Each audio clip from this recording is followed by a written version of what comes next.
अपने बच्चे। भारत माता की जय, भारत माता की जय। लेकिन आज आपको जीरो ने है कि है और कंप्यूटिंग मास्टर से पीछे होता है।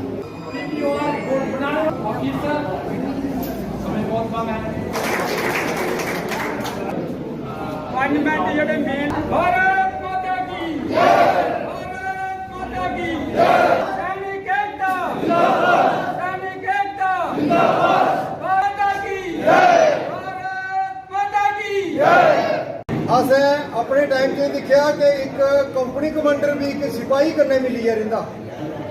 बड़ी अच्छी फौज चली, फौज के काम तो करने ही होंगे आर्डर उपर भी बड़े अच्छे काम चलते रहे। लेकिन अज का अफसर वो ये चीज़ नहीं सोचता है। असें कट्ठे होने की जरूरत क्या पई है, साड़ा हक नहीं मिलिया, असी अपने हक वास्ते कट्ठे हुए हैं।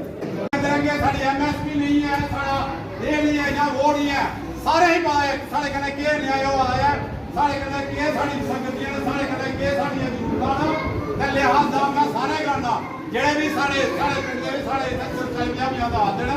मैं आना यार तुम अपने पिंडी होंदे अपने घर से बैठते हो तो सारे कने एक सलाह करो कि भाई आके आ जा करे जेड़ी ये फौज है जितनी भी सारे भूतपूर्व सड़क आने आ एक भी सरवाइती दा दूर होणियां ना अगर सारे आसी इकट्ठे होई है सारी डिस्ट्रिक्ट दी परसेंटेज कटी सकते हो कि इतने कितने परसेंटेज लोग 100 बंदा या 150 बंदा नहीं है तो तुम ये सोच सकते हो कि इसके कामयाबी नहीं मिलती है। आज कल युग है, आज वोट राजनीति है, जितने थोड़े वोट होंगे जिस तरीके थोड़ी स्ट्रेंथ होगा उससे नहीं किसी कामयाबी मिलनी है।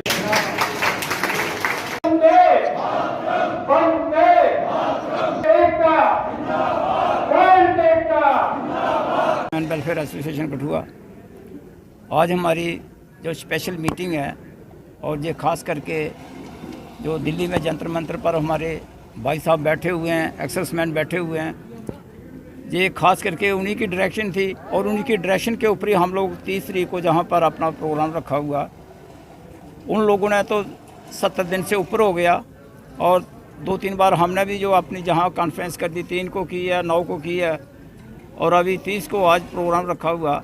हमारा भी यही मेन मकसद है कि हम लोग कम से कम जंतर मंतर पर तो नहीं पहुँचे पर जहाँ से उनको सपोर्ट करें और अगर ऐसी स्थिति आई गवर्नमेंट ऐसी सोचती है तो हम भी अपना डेरा डंडा जहाँ से उठाकर 400-500 आदमी लेकर बसों के जरिए वहाँ पहुँच जाएंगे, अपना डेरा डंडा लगा लेंगे और फिर गवर्नमेंट को देखते हैं कि ये क्या कर रहे हैं। हमने रिक्वेस्ट की है, बार बार रिक्वेस्ट कर रहे हैं उनको कि हमारी 1 रैंक 1 पेंशन को रिवीजन करो। ये जो 1 रैंक 1 पेंशन पार्ट 1 इन्होंने रखी थी वो बिल्कुल करेक्ट थी, लेकिन जो 1 रैंक 1 पेंशन पार्ट 2 रखी है उसमें से इतना ज़्यादा वेरिएशन कर दिया कि हायर अफसर जो है वो हायर पोजीशन पर ले गए हैं और JCOR को इस तरीके से इन्होंने सत्यानाश कर दिया उनका कि उनकी पेंशन माइंड्स में कर दी है। ये कौन सा ज़माना आया अभी कि आर्मी सेक्शन निकालने के बाद 250 पेज के आप 1 रैंक 1 पेंशन पार्ट 2 निकाल रहे हो और उनके ऊपर जो हालात हैं वो माइंड्स में जा रहे हैं। नायब सूबेदार को देखिए, सूबेदार को देखिए, सूबेदार मेजर को देखिए, आर्मी लेफ्टिनेंट को देखो, आर्मी कैप्टन को देखो, सिपाही से लेकर वो हवलदार इन्होंने थोड़ा सा वेरिएशन डाला पर लेफ्टिनेंट जो कमीशन है वो लेफ्टिनेंट से लेकर लेफ्टिनेंट जनरल तक उनका वेरिएशन देखो कितना है। यही हाल इन्होंने डिसेबिलिटी के ऊपर रखा, यही हाल इन्होंने MSP के ऊपर रखा और यही हालात जो है हमारी वीर नारी और बेडों के ऊपर किया हुआ। तो मैं मीडिया के थ्रू गवर्नमेंट को रिक्वेस्ट करता हूँ कि इसकी रिवीजन जो है पार्ट 2 जो निकला हुआ इसको चेंज करें और एक्यूरेट के ऊपर इसका फिटमेंट फैक्टर फिट करें कि सभी को इसका फ़ायदा हो। Ex-serviceman welfare association district Kathua, जैसा कि आप बड़ी भांति जानते हैं कि 20 फरवरी 2023 से लेकर के आज तक 30 अप्रैल तक 70 दिन हो गए हैं। हमारी जो भूतपूर्व सैनिक हैं वो पूरे हिंदुस्तान में एक संघर्ष कर रहे हैं। किसके लिए? 1 रैंक 1 पेंशन के लिए। और ये एक आज़ाद देश के लिए सबसे शर्म की बात है। मैं तो यही कहूँगा, इससे भी अगर और भी ज़्यादा शब्द इस्तेमाल करना पड़े तो मुझे गुरेज नहीं होगी, क्योंकि जो सेना, जो सैनिक पूरे देश की रक्षा करते हैं, सुरक्षा करते हैं, उनके साथ इस तरीके का खिलवाड़ किया जा रहा है। इसकी मैं आपको जिंदा मिसाल बताता हूं कि डिसेबिलिटी पेंशन, जिसका ये मतलब होता है कि अगर किसी भी टेररिज्म इंसर्जेंसी में अगर किसी को घायल हो जाता है या किसी भी और वजह से वो घायल होता है तो उसको जो है वो डिसेबिलिटी पेंशन दी जाती है। और इस हिंदुस्तान में आप ये देखिए कि जो JCOR देश की रक्षा करने के लिए, आपने देखा होगा श्रीनगर में किस तरीके से टेररिज्म से ये फाइट करते हैं और किस तरीके से वीरगति को प्राप्त होते हैं। वो जाना होता है, एक लेफ्टिनेंट जनरल है जो लेफ्टिनेंट जनरल रैंक में पहुंचता है, वो तो पूरी सर्विस करने के बाद में उस टॉप रैंक में पहुंचता है। उसके ऊपर तो कोई रैंक ही नहीं है, उसके ऊपर तो सिर्फ एक रैंक है, chief of the army staff आता है और आराम से लेकर के 75,000 रुपया उसको डिसेबिलिटी पेंशन मिलती है। तो देखिए ये कितना बड़ा इंसाफ है। हम ये जो लड़ाई लड़ रहे हैं किसी गवर्नमेंट के खिलाफ नहीं है, किसी ऑफिसर के खिलाफ नहीं है, लेकिन हम अपने हक हकूक़ के लिए लड़ रहे हैं।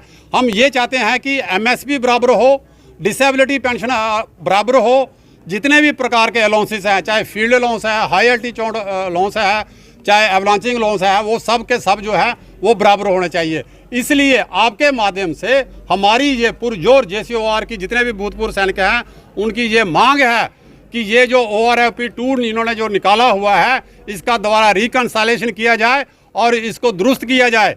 नहीं तो जब तक हमारी डिमांड मानेंगे नहीं गवर्नमेंट, तब तक हम चुप करके बैठने वाले नहीं हैं। अगर हम देश के लिए लड़ सकते हैं, अपनी कुर्बानियां दे सकते हैं, तो हम अपना हक हकूक लेने के लिए भी हम पीछे नहीं हटेंगे। कि जवान की जो बाजू है, जहाँ उसका अंग का कोई भी, शरीर का कोई भी अंग जो है वो लोहे का तो नहीं है कि ऑफिसर का सोने का बना होगा।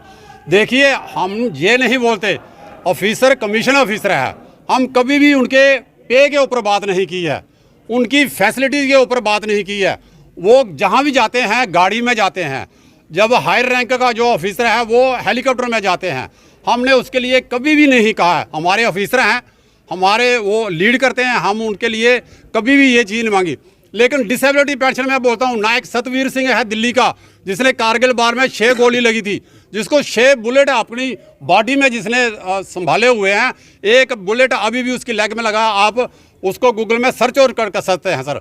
उसको अगर 15,000 मिल रहा है और एक लेफ्टिनेंट जनरल को 75,000 रुपया मिल रहा है, तो ये जो है डिसेबिलिटी है, अनॉमलीज है, डिस्क्रिपेंसीज है और भेदभाव है। ये हमारी लड़ाई ये है।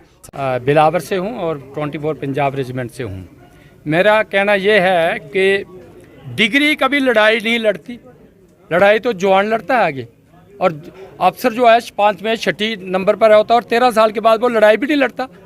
तो 13 साल तक जवान को तो कुछ नहीं दिया किसी ने, और उसको तो लेफ्टिनेंट कर्नल बना दिया। और फिर ये पे की इतना गैप क्यों है? हम आज़ाद देश के हैं, अभी हम अंग्रेज़ों के गुलाम तो नहीं हैं। अंग्रेज़ों के गुलाम थे, गोरे वो आते थे ऑफिसर बन करके, तो वो अपनी पे वगैरह सारा देश को लूटते थे। तो क्या आज भी वही लूट रहेगी? जितना भी टैक्स या जो भी देश की इकॉनमी है वो डिग्री में बांटी जाएगी। किसी के काम की कोई कीमत नहीं है। अगर बॉर्डर के ऊपर खड़ा है आदमी, तो जो पहली गोली खाने वाला है उसके लिए क्या है? 12-13 हज़ार, उसके बच्चे भी नहीं पाल सकते वो। हम गुलामी के